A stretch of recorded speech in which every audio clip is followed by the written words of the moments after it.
에베소서 64번째 시간으로 같이 보게 됩니다. 11월 첫 주를 맞았고요. 오늘 은혜를 나눈 중에 여러분 가운데도 하나님께서 직접적으로 한 명 한 명 말씀하여 주실 줄 믿습니다. 저희가 에베소서에 이제 가장 막바지에 다다랐습니다. 이제 거의 2년 가까이 보고 있고요. 이제 에베소서 마지막 부분, 이제 결론의 부분에 다다르고 있습니다. 자, 결론 부분에서 어떤 주제를 가지고 말씀을 나눈다고 제가 지난주에 말씀드렸죠. 첫 번째, 아내와 남편, 이 비밀이 어디에 있다고요? 그리스도와 교회를 설명하는 데 있다라고 하면서 이 비밀이 크다라고 설명해 주셨어요. 첫 번째 주제가 남편과 아내입니다. 두 번째는 뭡니까?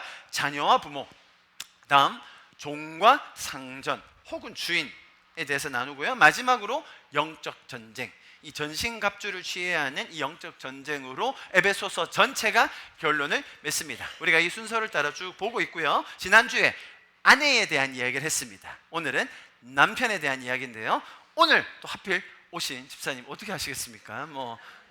재수 없이 딱 걸린 거죠. 남편 얘기할 때 남편이 와가지고 지난주에 왔었으면 참 좋았을 텐데 걱정하지 마십시오.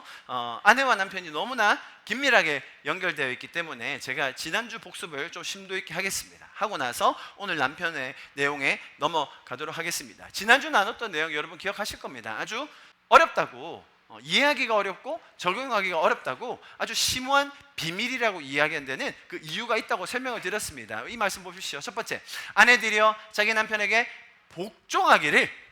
복종해라는 거죠. 죽게 하라. 이는 남편이 아내의 머리 된다.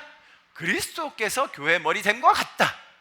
몸의 구주십니다. 그러므로 교회가 그리스도에게 하듯 아내들도 범사에 토달지 말라는 거예요.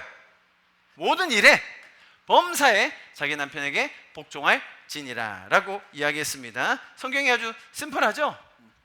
단순 명료합니다. 직설적이에요. 아내들에게 남편에게 복종해라고 이야기합니다.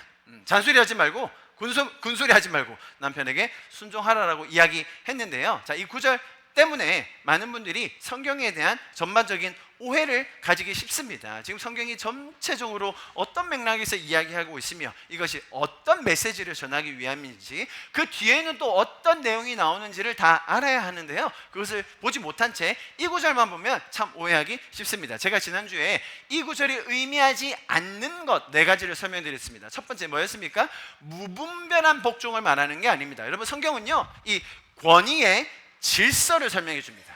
우리가 따라야 할 권위가 성경에 아주 자세하게 나와 있습니다. 복종한다는 것이 무엇인지 상세하게 기술되었어요. 오늘은 그 첫 번째 단계인 남편에 대해서 얘기했어요. 성경에는 영적인 지도자에 대해서도 얘기합니다. 교회의 어른에 대해서도 얘기합니다. 심지어 나라의 위정자, 그죠? 나라를 다스리는 자들에게도 순종하라고 이야기합니다. 그죠? 성경은 그 권위의 질서를 분명하게 이야기해주고 있어요. 자, 그런데 인간이 연약하고 인간이 죄적인지라 비록 그 권위 아래에 있어야 하지만 그 권위가 성경적으로 뒤틀릴 때도 있죠.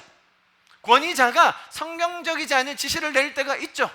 여보, 내가 교회 헌금할 테니까 가서 삥땅 좀 쳐와. 고수톱 잘 쳐가지고 좀 따와요. 남편의 말이니까 무분별하게 복종해야 됩니까? 까라면 까라는데 가서 고수톱 열심히 쳐야 되나요? 아닌 거죠.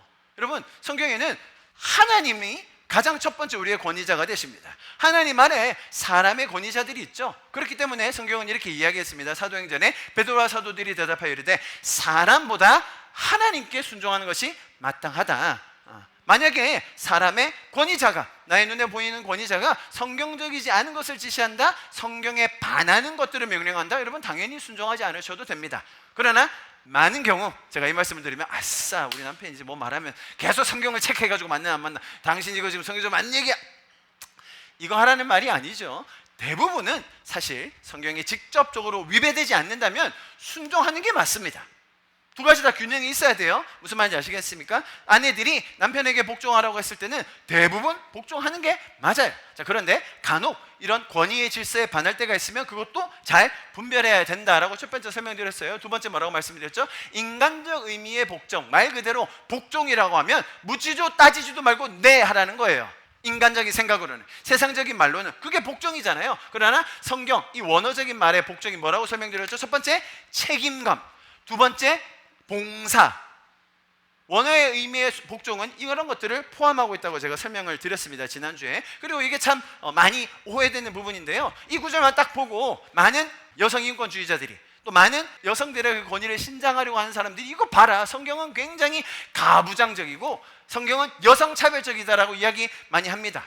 아내들에게만 복종하라고 하니까 남편들에게는 그런 얘기 하지도 않았고요. 여러분, 제가 설명드렸죠, 당시 이게 그리스 로마 시대입니다. 그리스 로마 시대, 그죠? 그 당시에 이 구절, 자, 아내는 복종하십시오 라고 여성들이 딱 들었을 때 뭐라고 느꼈을까요? 원래 하는 건데 우리는 또 얘기해야 돼요? 굳이? 여러분, 이게 2000년 전이에요. 2000년 전. 여성의 인권, 여성의 존재, 여성의 발언권 없었을 때예요. 사람의 인구를 셀 때 여성은 세지 않았어요. 재산으로 여기지도 않았어요. 그런 때에 여성들이 복종해라? 원래 하던 겁니다. 근데 그 다음 구절이 뭔지 아세요? 남편들이 어떻게 해라? 오늘 볼 거예요. 생명 다해 사랑해라. 끝까지 지켜라라고 해요. 여성들이요, 환호를 질렀어요. 이야, 이런 표현이 있냐고. 남자들은 아마 깜짝 놀랐을 겁니다. 한 번도 들어본 적이 없는 말이었거든요. 여러분, 성경이 여성 비하한다고요? 남성 우월적이라고요? 여러분, 성경은 처음부터 여성에 대해서 굉장히 독특한, 성경만이 가지고 있는 표현을 썼습니다. 뭐였습니까? 돕는 배필을 지으리라. 에제르라고 하죠. 여성이 남성을 돕는 배필이라고 했습니다. 자, 여러분, 제가 지난주에 민지를 콕 집어서 예를 드렸죠. 민지가 저한테 자주 찾아옵니다. 학교에, 목사님 시간 되세요? 점심 먹을까요? 가도 됩니까? 바쁘세요? 목사님.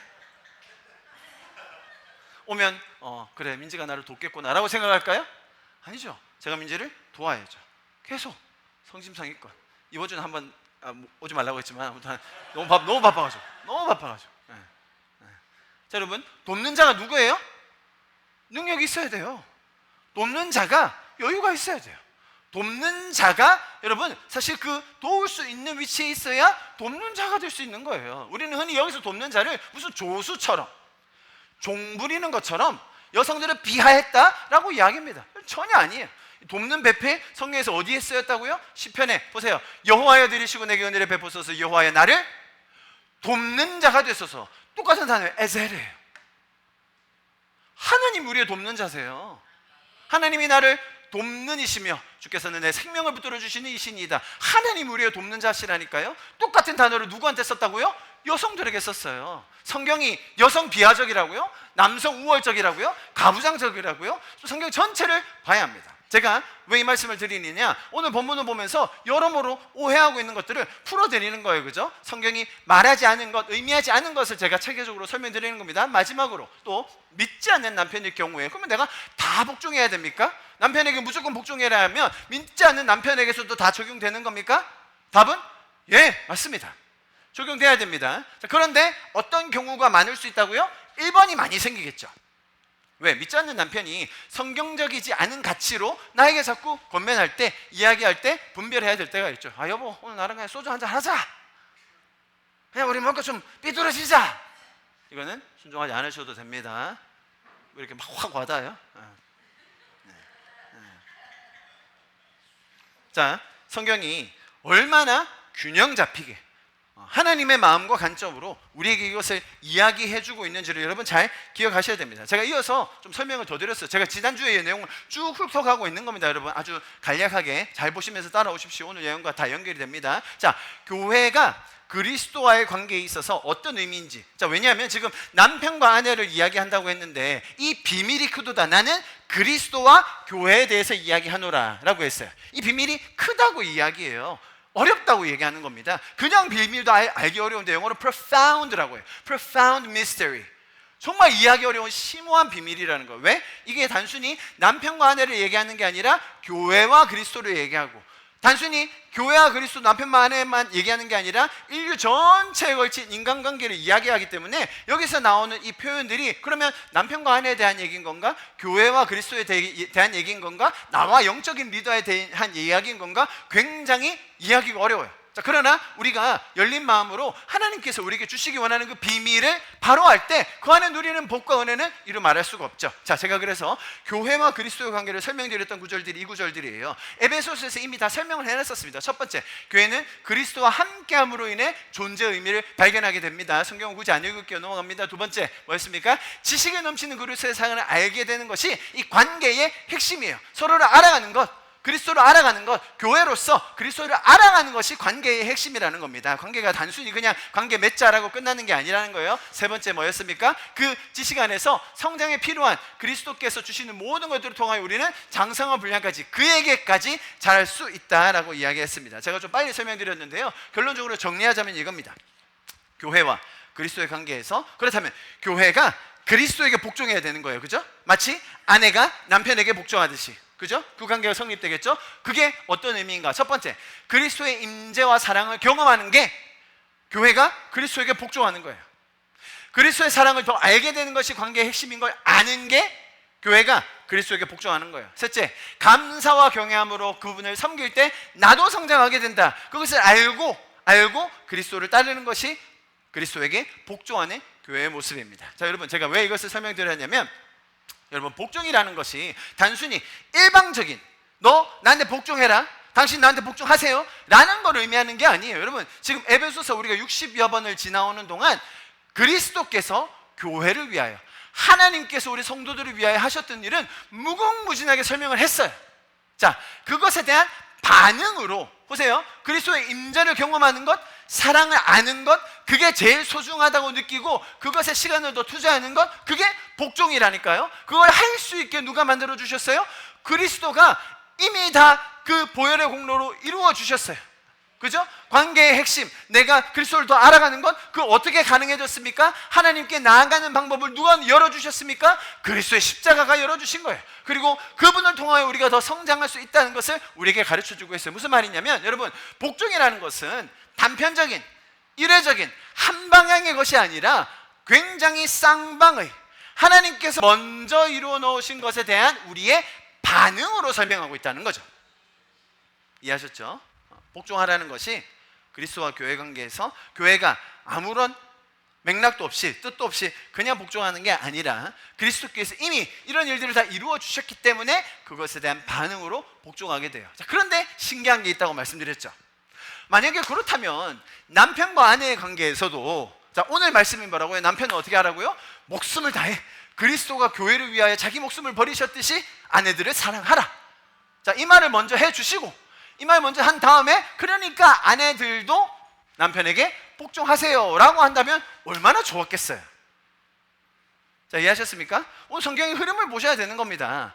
그죠? 남편들에게 먼저 얘기하고, 그러면 아내들도, 여성들도 와, 그렇구나, 그러니까 아내들도 복종하세요 라고 이야기했다면 다 이해하기가 쉬웠을 거라니까요. 그런데 성경은 일부러 아내를 먼저 얘기해요.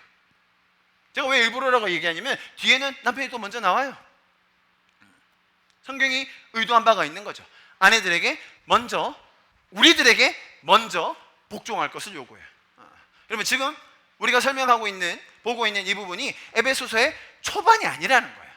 1, 2, 3장이었으면 아마 하나님의 사랑에 대해서, 남편이 해야 되는 사랑에 대해서 엄청나게 이야기해 주셨을 거예요. 지금 영적 전쟁을 마지막으로 앞두고 있는 저와 여러분에게 어떤 것을 강조하고 있느냐? 이제는 영적 전쟁의 최전선에 들어갈 이제는 아내들이 비록 이해되지 않을지라도, 비록 내가 다 용납이 되지 않을지라도, 비록 내가 전체 흐름을 알지 못할 때라도 순종해야 될, 따라가야 될 때가 있다는 걸 가르쳐 주는 거예요. 그게 뭐라고요? 성도의 성숙, 성장이라는 거예요. 제가 지난주에 전쟁터에 대한 이야기를 설명으로 예를 들어드렸었죠. 적군에 갑니다. 전진하고 있어요. 앞에 있는 장군이 소리칩니다. 우리는 다 긴장해서 가고 있는데 혹시 매복된 적군이 있을지 몰라서 긴장하고 가고 있는데 앞에서 뭐라고 한다고요? 엎드려! 뒤에 따라가는 병사들이 뭐라고 해야 됩니까? 어떻게 해야 됩니까? 빨리 엎드리면 돼요, 빨리. 그런데 오늘따라 내가 지금 각 세우고 나왔는데 구두 얼마나 세게 닦았는데 지금 엎드리라뇨. 다른 방법 생각해 보면 안 될까요? 그러면 죽는 거예요. 죽는 거예요. 그게 영적 전쟁의 한복판인 거죠. 지금 군인이 엄청 미소를 지으면서 맞아요, 맞아요. 지금 엄청나게 계속 아멘 안 하다가 엄청나게 지금 맞아요. 군인이 동의하고 있는 거예요. 군인이 되면 알죠. 그냥 내가 좀 지식이 부족해서 몰라도 군대 꼴랑 지금 몇 년 있었지? 너 시계 보고 남은 건 4개월인데 얼마나 했는지는 몰라요. 지금 4개월밖에 안 남았어. 난 그거밖에 몰라요. 얼마나 했었는지는 관심이 없어. 장군이 평생을 몸 나왔던 장군이 우리의 대장 되신 예수님이 우리의 삶을 가장 잘하시는 예수님이 내가 다 이해하고 뭐 있을지 못하더라도 내가 다 따라가지 못하더라도 나에게 지시할 때 이제는 그죠? 지금 에베소서 1, 2, 3장 아니고 구원받을 초기 아니고 이제는 다 성숙해 가서 이제는 세상으로 나가서 섬겨야 될 우리들에게는 뭘 요구하신다고요? 아내들에게 먼저 말씀하신다는 거예요. 나의 남편이 정말 복종할 만해서 나의 남편은 정말 믿을 만해서 지금 여기 계신 아내분들 다 복종하고 계십니까? 아니죠. 지금 우원에 아멘이 막 터져 나오고 있어요. 여기서 지금 이런 아멘을 크게 받아본 적 제가 처음입니다. 교회의 영적 리더들이 와 저분이면 내가 정말 따라갈 수 있겠다, 저분이면 내가 믿을만 하겠다, 그래서 따라가셨었나요? 아니라는 눈빛을 저에게 주지 마시고요. 여러분의 인생을 돌아보세요. 얼마나 하나님이 우리의 삶에 그런 시기들을 많이 주셨습니까? 영적인 리더로 인하여 교회의 그런 권위들로 인하여 상처받고 어려웠고 오히려 그때 우리가 기도 많이 하면서 내 안에 성숙함이 있었기를 바랍니다. 그리고 어려운 시기에서 뭐 민지 너는 왜 아멘하니? 이제 나 처음 만나놓고 예수님 1년 믿어놓고 무슨 엄청 많이 경험한 것처럼 아멘. 그거는 네가 아멘할 타이밍이 아니지. 그런가 해야지. 내가 깜짝 놀랐네.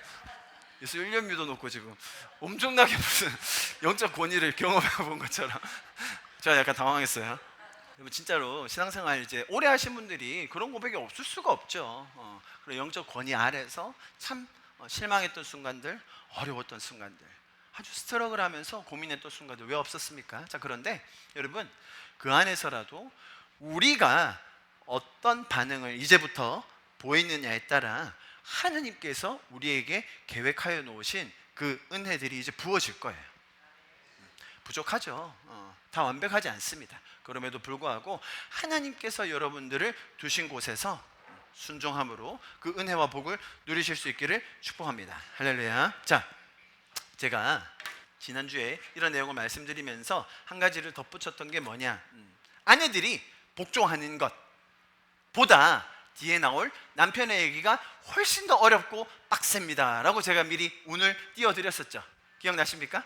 아내가 하는 것보다 남편이 하는 게 훨씬 더 빡세고 어려울 겁니다 라고 설명을 드렸었는데요. 도대체 무슨 말을 했길래 그럴까요? 한번 같이 읽어보겠습니다. 시작.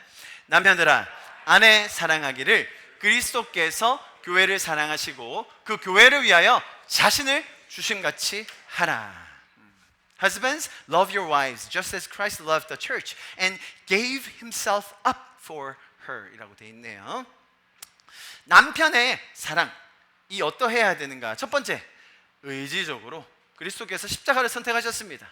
두 번째, 행동적으로 선택하실 뿐만 아니라 직접 지러 가셨어요. 세 번째, 희생적으로 자기 자신을 포기하여 자기 자신을 내어드린 것처럼 그렇게 사랑했다라는 것을 이 본문이 강조하고 있고, 그리스도께서 교회를 위하여 그렇게 사랑하셨듯이 남편들도 목숨을 다해 끝까지 사랑하라 라고 우리에게 설명하고 있습니다.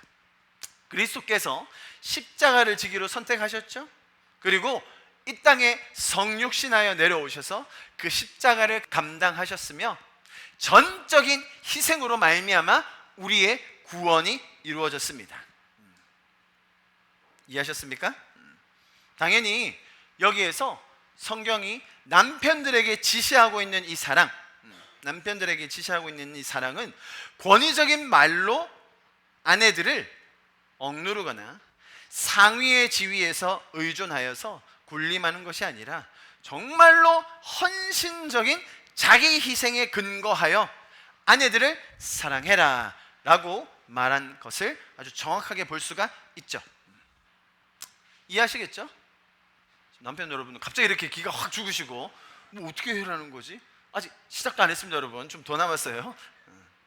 심지어 여기서요 사랑하기를이라고 돼 있죠. 사랑하기를, 남편들이 아내를 사랑해라라고 얘기했는데요, 여기서 이게 에로스도 아니고요 필레오도 아니고 여기 아가파오를 썼어요. 아가파오, 아가페를 썼어요. 무슨 말이냐? 남편들이 아내 사랑할 때는 감정적으로, 육신적으로 사랑하는 게 아니라 신적으로 사랑해야 돼요. 하나님이 인류를 사랑하듯이 남편들이 아내 사랑해야 된다라고 이야기해요. 마치 하나님께서 교회를, 그리스도가 우리를 사랑하셨던 것처럼 남편들은 아내를 사랑해야 한다라고 이야기합니다. 자, 이게 어떤 의미인지 제가 좀 쉽게 설명을 드릴게요. 성경은요, 남편들에게 아내를 포기하지 말고 사랑하라고 명령하고 있어요. 그게 아가페 사랑의 특징입니다. 어떤 경우에라도 남편이 아내에 대한 책임, 사랑, 헌신을 버려서는 안 됩니다. 그것이 그리스도께서 우리를 살리기 위하여 지셨던 십자가이며, 그것이 하나님께서 이스라엘 백성을 인도하시고 이끌어낸 사랑의 방식이었습니다. 한 단계 더 들어갑니다. 남편이 사랑해야 됩니다. 아가페적 사랑으로 포기하지 않고. 언제까지요? 아내가 복종하지 않아도, 아내가 남편을 존경하지 않아도, 아내가 남편을 무시해도, 말대꾸해도, 반항하고, 심지어 나를 떠나도, 그래도 남편은 아내를 참고 기다려야 합니다. 구약의 호세아 선지자가 떠올라지시죠? 그거예요, 여러분. 나를 떠난 사람을 포기하지 않고 잡는 거예요. 나를 버리고 간 사람이라도 놓치지 않는 거예요. 그게 하나님의 사랑이었고, 그게 그리스도의 사랑이에요. 근데 남편들에게 그걸 요구해요. 여러분, 하나님은 포기하지 않으세요. 성경이 말하는 구약에서의 하나님 사랑, 신약에서의 그리스도의 십자가의 사랑이 포기하지 않는 사랑이에요. 여기 아가페적 사랑은 나의 사랑하는 신부, 거룩한 교회를 변화시키고 만다는 그 하나님의 의지, 하나님의 약속, 하나님의 헌신이 담겨있는 표현이에요. 그리스도의 사랑의 표현이 담겨있는 이 말, 바로 남편이 아내를 사랑하라, 이것입니다. 여러분, 이게 너무나 이상적입니까? 너무너무 극단적이지 않나요? 네, 그게 하나님께서 우리에게 보여주신 사랑이라니까요. 그리스도가 우리에게 먼저 보여주신 사랑이라니까요. 그걸 가정에서도 경험하는 게 정상이다, 그게 나의 디자인이다 라고 하나님께서는 너무나 분명하게 우리에게 설명해 주고 계신 것입니다. 그럼에도 불구하고 우리가 살다 보면, 실제로 살을 맞대고 실제로 관계 안에서 살다 보면 번번이 실패하기 마련입니다. 아니, 아가페적 사랑이라니요. 아가페 사랑의 100만 분의 1이라고 해도 우리가 실천 못할 텐데, 이런 설명을 들으면 남편들은 얼마나 좌절하는지 모릅니다. 이거 뭐 어떻게 하라는 거야? 말대꾸해도, 존경하지 않아도, 복종하지 않아도, 무시해도, 떠나도 포기하지 말라고요? 반대로 아내들은 이거 보고 얼마나 실망할까요? 똑같겠죠, 여러분? 제가 계속 설명드리는 구도 기억하시죠? 남편과 아내라는 이 관계가 단순히 여기서만 그치는 게 아니라 지금 그리스도와 교회, 우리 인간관계 전체에 걸쳐서 하나님께서는 우리가 이 땅에서 경험해야 할 영적인 원리들에 대해서 반복적으로 풀어주고 계신 것입니다. 여러분, 성경이 말하는 논지는 남편들은 억울해하고 부담감 느끼고 아내들이 실망하라라는 그런 취지의 논지가 아닙니다. 죄책감과 좌절을 경험하라는 것이 아닙니다. 오히려 잘 들어보세요, 여러분. 성경의 약속, 성경이 먼저 보여주신 그 가정과 부부와 교회와 그리스도의 그 약속과 모델은 그만큼 거룩하고 영광스럽다라는 것을 설명하고 있는 거예요. 여러분, 잘 들어주세요. 남자와 여자는 우리 전체가 포함된 남자와 여자는 부부로서 가정을 이루는 삶을 통하여 장차 궁극적으로 있을 하나님 나라의 아주 실제적인 상황을 지상에서 학습하는 거예요. 이해하셨습니까? 남자와 여자, 가정, 부부, 또 확장되면 그게 뭐예요? 두세 사람이 모인, 두세 가정이 모인 교회가 되는 거죠. 그게 다 뭐의 그림자라고요?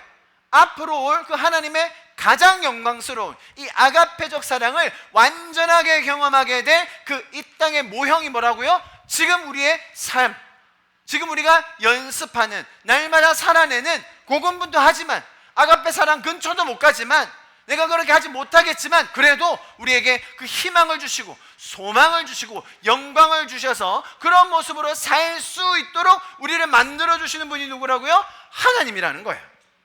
그래서 성경은 이것을 그리스도와 교회의 관계라고, 아주 큰 비밀이라고 계속 설명하시는 이유가 그거예요. 단순히 남편과 아내만 국한된 게 아니라, 그것도 맞는데, 그죠? 그것뿐만 아니라 나의 영적인 리더와의 관계에서, 나의 교회 안에서 공동체의 관계에서, 내가 사람들을 대할 그런 모든 관계에서 이런 영적인 원리들이 적용이 되면 그것이 우리가 하늘의 영광을 맛볼 수 있는 통로가 된다는 거예요. 비록 내가 여기서 실패하고 있지만 또 더 큰 약속을 주신 하나님을 바라보며 우리가 날마다 전진할 수 있다는 것이죠. 하늘과 땅을 연결해주는 말씀이에요.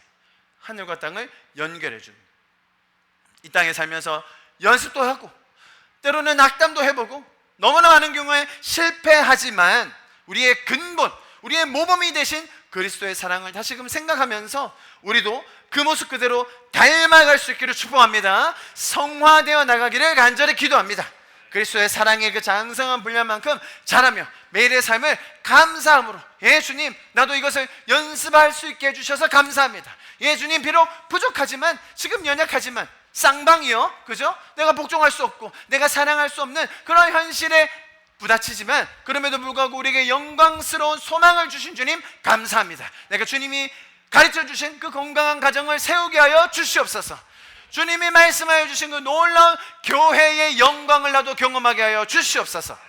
우리 그렇게 기도하면서 나아가는 겁니다. 문제는 이러한 성경이 가르쳐 주는 결혼으로 나타나는 그 관계의 의미를 제대로 이해하지 못하는 그런 죄적인 개념들이 너무 많다는 겁니다. 아까 말씀드렸죠? 그 한 구절만 보고 여성들에게 성경은 가부장적인 거야, 성경은 남성 우월주의야, 이렇게 이야기한다고 했죠?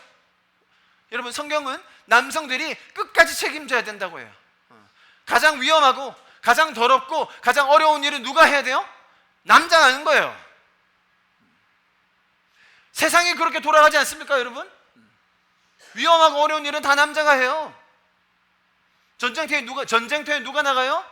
남자가 나가야죠. 힘들고 어려운 공사 누가 합니까? 남자가 하는 거예요. 그래도 성경이 가부장적입니까? 그래도 성경이 페미니즘에 위배되는 건가요? 아니라는 거죠. 세상은 계속해서 이런 관계의 의미를 왜곡하려고, 분열시키려고, 서로 적을 만들려고, 성경적인 가치관, 그 가치를 가정에서부터 교회에 이르기까지 이루지 못하게 하려고 가진 수를 닫습니다. 특히 결혼에 대해서 이 젊은이들에게 심어져 있는 아주 잘못된 생각. 자, 들어보세요. 결혼이라는 것이 스스로가 상대방으로 인하여 이제 충족을 받을 거야 라는 기대로 시작할 때가 많아요. 이 사람 만나면 이게 채워지겠지? 결혼하면 이제 이게 만족되겠지? 그래, 결혼하면 외롭진 않겠지? 이런 것들이 해결되겠지? 그런 잘못된 개념을 너무나 많이 심어줍니다. 거기서 그치는 게 아니죠. 세상에 많은 것들이 그렇게 진행됩니다. 연애만 하면 해결되겠지? 학위만 받으면 인정받겠지? 내가 저 자리만 차지하면 안정적으로 되겠지? 저 교회 가면 인맥이 좀 쌓이려나? 저 목사님은 이 세련된 내 두뇌를 좀 만족시켜 주시려나? 이런 세상의 속임이 계속 반복되는 이유가 처음부터 하나님이 관계를 어떻게 설정하셨는가, 우리 인생에 어떤 의미로 다가가야 하는가를 놓치고 있기 때문에 발생하게 됩니다. 여러분 보십시오. 그리스도의 헌신이 먼저 있었어요. 그죠? 그리스도의 헌신, 그리고 교회의 복종이 따라옵니다. 남편의 어마어마한 생명을 다한 헌신적인 희생적인 사랑이 당연히 있어야 돼요. 그리고 아내들도 비록 내 인간적인 본성으로는 잘 따라지지 않을지언정 복종하는 그런 헌신적인 관계가 있어야 됩니다. 성경이 말하는 관계라는 것은 다분히 희생에 근거하여 섬김과 헌신, 책임으로 이어지는 관계인 거예요. 관계에서 나만 충족받겠다, 관계를 통하여 내가 위로받겠다, 그런 접근 자체가 관계 자체를 너무나 왜곡시키게 된다는 것입니다. 여러분, 세상은 모두 다 그런 방식으로 돌아가고요, 그런 원리로만 움직입니다. 여러분, 타종교는 아닙니까? 타종교도 마찬가지예요. 여러분, 이슬람에 대해서 많이 들어보셨을 텐데요, 이슬람에서 이혼하는 방법이 어떤 건지 아세요? 들어봤니, 성호야? 탈라크. 이슬람에서는요, 남편이 아내 여러 명 있어요. 뭐 4명 정도 있을 겁니다. 나 너랑 이혼할 거야. 한번 말했죠. 그리고 조금 기다리자. 그래서 뭐 예인이 있어야 돼요. 조금 기다렸다가 두 번째, 나 너랑 이혼한다. 세 번, 나 너랑 이혼할 거예요. 끝이에요. 이혼입니다. 그러면 묻지도 따지지도 않아요. 신기하죠? 전 세계 17억 명이 그렇게 살아요. 그게 탈라크라는 이슬람의 법입니다. 남편이 끝까지 헌신하고 희생하고 기다려준다? 그런 거 없어요. 여러분, 제가 이슬람이라는 굉장히 극단적인 예를 들었지만 세상의 관계들을 생각해 보십시오. 여러분, 나의 이익과 나의 유익과 나의 편의와 나의 안녕과 나의 성공을 보장해 주지 않는 관계에서 사람들이 있으려고 합니까? 사람의 그 관계를 유지하려고 하나요? 성경이 말하는 관계는 뭐라고요? 다분히 희생에 기반하여 헌신으로 시작하여 섬김과 책임으로 나아가는 관계예요. 그게 성경이 우리에게 가르쳐주는 관계예요. 세상은 정반대로 얘기하죠. 너에게 필요 없으면 만나지 마. 뭐하러 네 기운 빼. 너 가서 에너지만 빨리고 오는데 만나지 마. 저 사람도 이용해 먹는 거야. 그런 얘기가 인간관계 대화의 다수죠.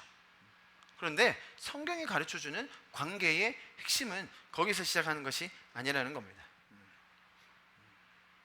성경이 말하는 결혼은 처음부터, 잘 들으세요, 희생을 배우고 섬김을 실천하고 성숙해 가는 너무나 소중한 방편이었던 거예요.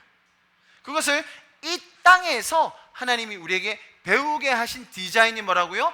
부부요, 가정이요, 교회요, 우리가 살아가는 이 사회라는 것입니다. 여러분, 세상은 한 걸음 더 죄쪽으로 빠뜨립니다. 특히 결혼에 대해서. 아니, 그런 힘든 결혼, 이혼 너무 많이 하고 자녀 낳아봤자 개고생하고 내 인생 다 버리고 없어지고 내 커리어는 단절되고 결혼해야 됩니까? 차라리 혼자 살아라. 여성으로서 커리어를 쌓아라. 아이 낳아봐야 너만 고생이다. 속 편안한 게 낫다. 마누라 있어봤자 별것도 없다. 결혼하지 마라. 교회? 뭐 자꾸 모이냐? 가면 고생해야 되고 돈 써야 되고 시간 써야 되고 대충 그냥 온라인으로 설교만 들어라. 필요하면 온라인으로 헌금도 조금 내고 그 교회에서 교제하다가 상처받고 말이지 뭐하러 그렇게 복잡복잡 모여? 그럴 필요가 없어. 자, 여러분, 이게 세상에서 우리에게 계속적으로 반복해서 말하는 속임과 거짓말이라는 거예요. 여러분, 아주 중요합니다. 잘 들으십시오. 우리가 이 땅을 살면서 다양한 일들을 하면서 살죠. 어떤 일들 하십니까? 직장 다니고 공부하고 군대 복무하고 취미생활도 하고 운동도 하고 사역도 하고 생존을 하지 않습니까? 그럼 잘 들으세요. 우리가 하는 이 모든 일들은 관계를 위해서 하는 거예요. 지금 왜 직장에서 근무해요? 돈 벌려고. 이제 그렇게 말하면 안 된다고 내가 얘기하려고 했는데 일부러 얘기해 준 거죠. 센스가 있어, 센스가. 돈 벌려고 하는 게 아니라 뭐 때문에 한다고요? 관계를 위해서 하는 거예요. 송현아, 대학원 왜 다니니? 교사 되려고? 관계 때문에 하는 거예요. 관계 때문에. 그게 성경이 말하는 원리예요. 여러분 잘 들어보십시오. 핵심에는 관계가 있어요. 지금은 단순히 남편과 아내라는 아주 국한된 관계만을 성경이 이야기하는 것 같은데, 성경은 이 가장 핵심에 다름 아닌 관계의 중요성과 그 원리를 설명하고 있다는 것을 알아야 됩니다. 단순히 세상이 말하는 그런 쾌락적인 무의미한 서로 입속만 챙기는, 죄인과 죄인이 붙어서 서로 갈등만 일으키는 그런 관계를 말하는 게 아니라, 먼저 사랑을 받아본 저와 여러분이죠. 하나님의 사랑을 받아본, 하나님의 사랑을 아는 자들만이 할 수 있는 그 희생적인 관계, 그 속에서 열매가 맺어지는 관계, 그 관계를 통하여 의미가 생겨지는 그런 관계를 성경은 우리에게 이야기하고 있으며 남편과 아내를 통하여 설명해 주고 있는 것입니다. 제가 그런 예를 들어드렸었죠. 여러분, 세계적인 업적을 이루고 노벨상을 탔다고 칩시다. 인류 전체를 막 치료할 만한 대단한 약을 발견했어요. 여러분 노벨상 상금이 얼마인 줄 아십니까? 10억이 넘어요. 야, 10억 딱 받고 집에 왔어. 아내의 잔소리가 시작됩니다. 당신은 뭐 어쩌고 맞짱. 남편이 막 집안 책임지지도 않고 막 널브러져 있고 빨래 쌓여 있습니다. 여러분, 노벨상 타도요, 거기 지옥이에요. 아무런 소망이 없어요. 인류 전체를 구원해도 내 가족이 화목하지 않으면 아무런 소망이 없을걸요. 반대도 마찬가지입니다. 온 세상이 무너지는 것 같아도, 내가 아무런 소망이 없어 보여도 가정이 든든하게 서 있으면 희망이 생겨요. 소망이 생깁니다. 할렐루야. 자, 여러분 잘 들어보세요. 그런 가족이 예를 들어 불의의 사고로 더 이상 같이 할 수 없게 되었어요. 그런 경우 있죠. 제 친한 친구 동훈이 먼저 갔어요. 자, 그럼 그 가족은 어떻게 해야 됩니까? 그럼 어느 관계로 가야 되죠? 나와 하나님과의 관계로 가는 거예요. 자, 이게 1번이에요. 나와 하나님과의 관계가 1번. 그 다음이 하나님께서 우리에게 주신 모델 부부. 그 다음에 뭐예요? 자녀들과의 관계, 가정. 그 다음에 뭐예요? 두세 사람, 두세 가지 모인 이 교회 공동체. 자, 이렇게 관계가 확장되는 거예요.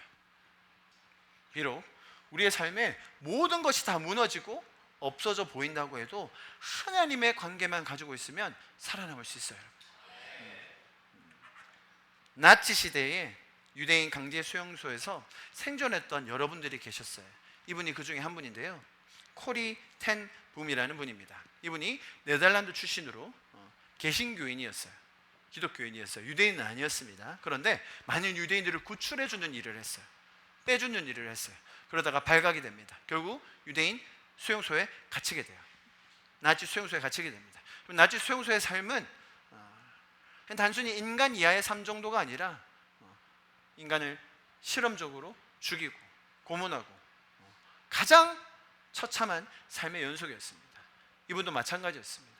하루하루가 지옥이며 소망이 없는 삶이었습니다. 이분이 이 수용소에서 생존하고 나서 마지막 회고록에서 이런 말을 합니다. 그때 내가 그 수용소에 있을 때 나를 살게 해줬던 것, 내가 견딜 수 있었던 것, 내가 소망의 끈을 놓지 않았던 것 한 가지가 있었다. 그게 뭐였냐면 영어로 이렇게 얘기해요. Tangible presence of God. 하나님의 마치 만져지는 임재, 하나님의 느껴지는 임재. 내 인생에 모든 것이 다 날아가고 지금 내 눈앞에 하루, 아니 1시간 앞에 내가 당장 죽을지도 모르는 그 상황에도 하나님의 임재 때문에 나는 버틸 수가 있었다. 여러분, 그것을 경험할 수 있는 저와 여러분이 될 수 있기를 축복합니다. 여러분, 이처럼 우리의 삶에는 관계가 가장 우선이 되는 거예요. 지금 성경이 아내와 남편이라는 너무나도 우리에게 익숙한 관계를 이야기하시면서 사실 거기에서 머무르는 것이 아니라 그리스도와 교회, 그것에서 계속 가지치며 파생하게 되는 우리의 삶의 전반적인 관계의 의미와 중요성을 오늘 본문은 설명해 주고 있는 것입니다. 여러분, 하나님은 처음부터 그러셨어요. 하나님 혼자, 아버지, 성부 하나님 혼자 계시지 않으셨어요.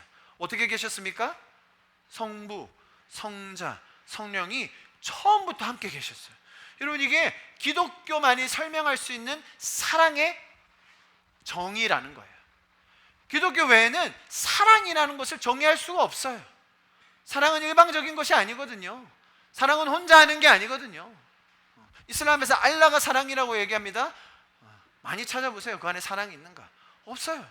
그 안에는 두려움과 징벌과 보상이 있을 뿐입니다. 그런데 기독교의 이 삼위일체 하나님께서 가장 먼저 계셨기 때문에 여기서부터 관계가 시작되는 거예요.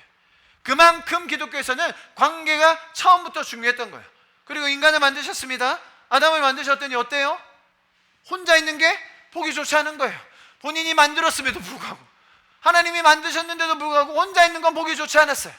돕는 배필을 지으셨어요. 자, 이게 뭐라고요? 이제 관계의 시작이라는 거죠. 이 관계, 하나님과의 관계, 이것이 가장 소중하다는 거예요. 자녀를 낳습니다. 더 번성합니다. 그리고 그 안에서 뭐가 생깁니까? 이제 교회, 국가, 서로 간의 관계, 열방과의 관계. 여러분, 이것이 성경이 우리에게 가장 먼저부터 지금까지 남편과 아내의 관계를 빌어서 이 비밀을 설명해주고 있는 것입니다. 이처럼 여러분, 우리의 삶의 방향과 의미 혹은 가치를 여러분들이 기도하시면서 돌아보시고, 어떨 때는 재정비하시고, 어떨 때는 방향을 바꾸셔야 할 그때에, 자 여러분, 가장 먼저 무엇을 두셔야 하는가? 관계를 중심에 두셔야 돼요. 나의 선택이, 나의 발걸음이, 나의 하루의 시간이 관계에 어떤 영향을 미치는가? 하나님과의 관계에서 내가 그 하나님의 헌신적이고 희생적인 사랑을 지금도 누리고 있는가? 내가 이 가정에서 세상이 말하는 거짓에 속아서 더 많이 보내야 할 그 소중한 시간들을 놓치고 있지는 않은가?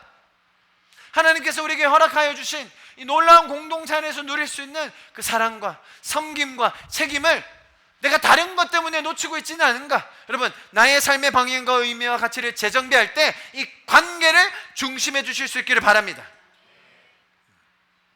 자 여러분, 여기서 한 단계 더 나아갑니다. 그리스도인들의 부르심이 있어요. 그게 뭐겠어요? 자, 아내가 이렇게 복종해야 되고 남편은 이렇게 사랑해야 된다. 여러분, 너무나 놀라운 메시지죠. 제가 지난주에 말씀드렸죠. 세상적인 학문에서는 이거 수백 년, 아니요, 한 1000년 가까이 연구하고 나서 남자는 뭐 먹고 살아야 된다고요? 존경 먹고 살아야 된다. 여자는 뭐 먹고 살아야 된다고요? 사랑 먹고 살아야 된다. 정말 수백만 번의 임상 거치고 나서 이제 그 얘기 하는 거예요. 성경은 처음부터 그 얘기 했다니까요. 처음부터 알고 있었어요. 사람들이 왜곡된 시각으로 봐서 그렇죠. 자 여러분, 우리가 그 관계를 중심에 두고 우리의 삶을 재정립하면서 우리가 또 어떤 부르심을 가지고 있느냐? 세상이 그걸 모른다니까요. 세상은 관계의 의미를 몰라요. 관계를 왜 맺어야 하는지, 왜 서로 만나면 잘 지내? 요즘 어떻게 살아? 교회 처음 오시는 분들이 굉장히 당황하는 게 있죠. 셀 모임하고 뭐 하면 왜 자꾸 나에 대해서 묻는 거야? 내 삶이 왜 이렇게 궁금한 거지? 아니, 너 잘 지내냐고, 밥은 먹었냐고, 별 어려움은 없어? 왜 자꾸 기도 제목 물어보는 거야? 기도 제목 물으니까 또 막 내 아픈 얘기, 어려운 얘기, 부끄러운 얘기 다 해야 되잖아요. 그게 관계라는 거예요. 그거를 우리가 도와야 돼요. 저희 어머니가 30년 식당 하셨는데요, 저 예배도 식당에서 오래 일했걸랑요.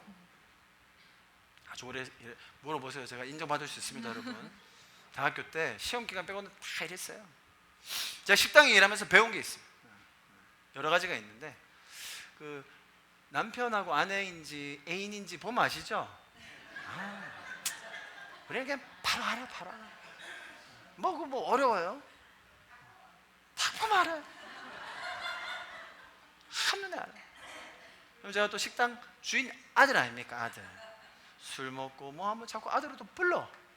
아들아, 뭐 술 한잔 따라라, 뭐 어쩌고저쩌고 얘기를 해. 술 취하면요 하는 얘기들이 뻔해요. 술 얼마나 마셨나 항상 그 얘기를 해.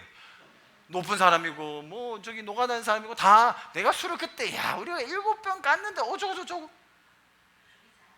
그리고 나서 그게 자랑, 인생의 자랑이 그게 다라. 무시 그래 자랑스러운지. 그리고 나서 뭐 얘기하는지 아세요? 남자 여자 얘기예요. 남자 여자 얘기. 세상적인 가치를 가지고 이 가정을 유지할 수 있을까요? 없어요. 여러분, 우리가 그것 보여줘야 돼요. 우리가 그걸 나눠야 합니다.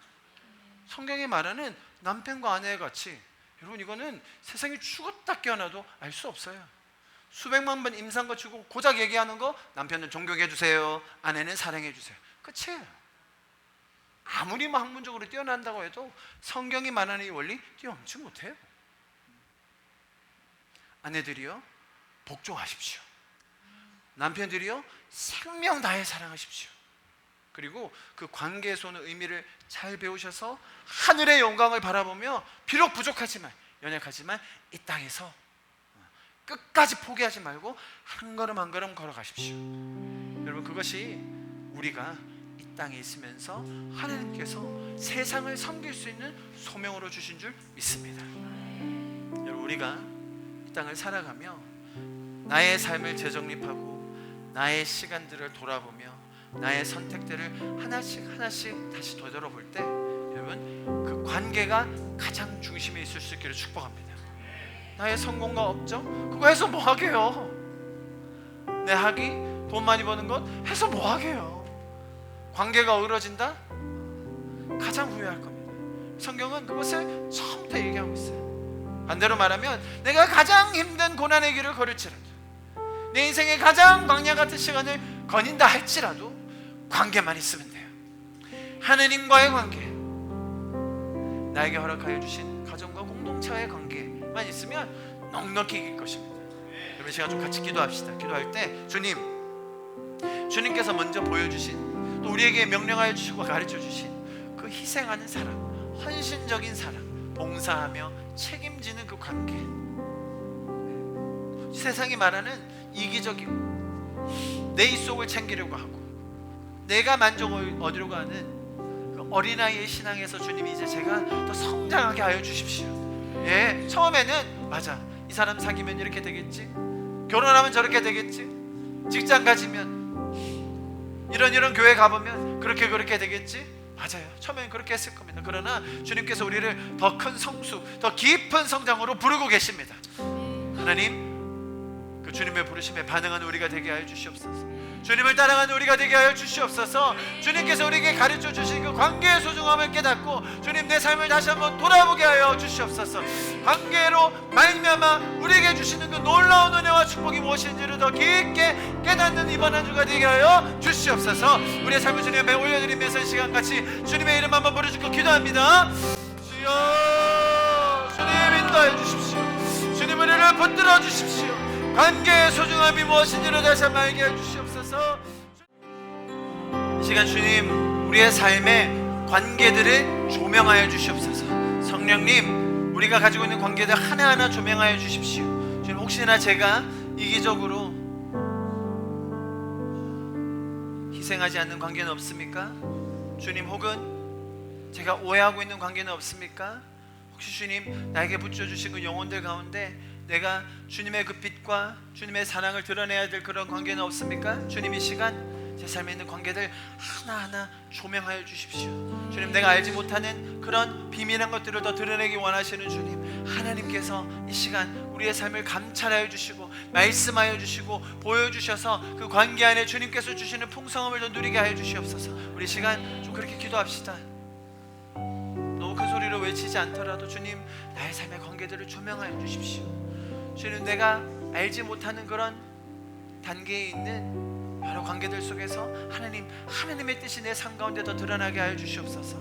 하나님을 따라가는 우리가 되게 하여 주시옵소서. 이렇게 같이 좀 기도하시면서 예배를 마무리하면 좋겠습니다. 주님, 내 삶의 관계들을 더 조명하여 주시옵소서. 하나님과의 관계가 더 돈독해지게 하여 주시옵소서. 관계의 의미와 그 중요성들이 내 삶에 다시 한번 재조명되게 하여 주시옵소서. 우리 좀 그렇게 기도하면서 주님 앞에 나아가십시다.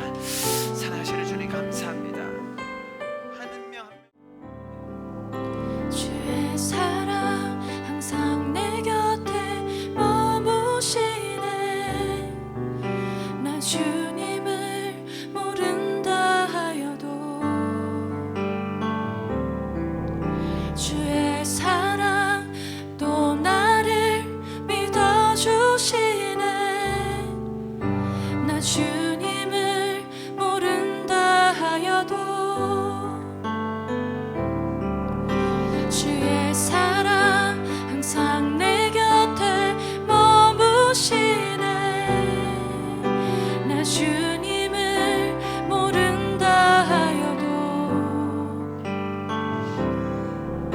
주의 사랑 또 나를 믿어주시네. 나 주님을 모른다 하여도 고백합니다. 주를 사랑합니다. 온 마음 다하여 주를 사랑합니다. 엎드립니다. 주를 경배합니다. 신실한 그 사랑으로 나를 채워주소서. 주의 사랑 항상 주의 사랑 항상 내 곁에 머무시네. 주님만이 피난처 되시네. 주의 사랑 또 나를 믿어주시네. 주님만이 내 소망 되시네. 고백합니다. 주를 사랑합니다. 온 마음 다하여 주를 사랑합니다. 엎드립니다. 주를 경배합니다. 신실한 그 사랑으로 나를 채워주소서. 주의 사랑 날 주의 사랑 날 포기치 않네. 변함없으신 그 사랑 나도 주님을 놓지 않겠네. 부족한 입술로 주 찬양하리라. 주의 사랑 날 포기치 않네. 변함없으신 그 사랑 나도 주님을 놓지 않겠네. 부족한 입술로 주 찬양하리라. 고백합니다. 주를 사랑합니다. 온 마음 다하여 주를 사랑합니다. 엎드립니다. 주를 경배합니다. 신실한 그 사랑으로 나를 채워주소서. 고백합니다. 고백합니다. 주를 사랑합니다. 온 마음 다하여 주를 사랑합니다. 엎드립니다. 주를 경배합니다. 신실한 그 사랑으로 나를 채워주소서.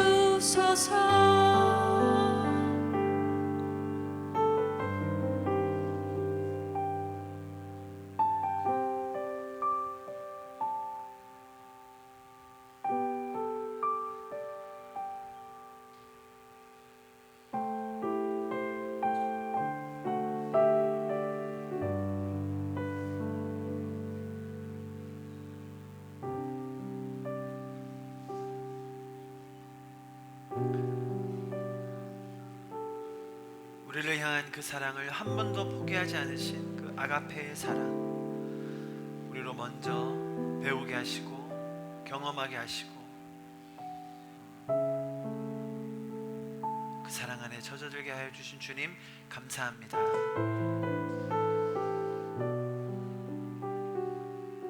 우리의 연약한 육신을 가지고 죄적인 세상에 살면서 넘어지고 때로는 자빠지고 실패할지라도 주님의 가장 거룩하고 영광스러운 소망을 이 땅에서부터 연습하게 하여 주신 주님 감사합니다.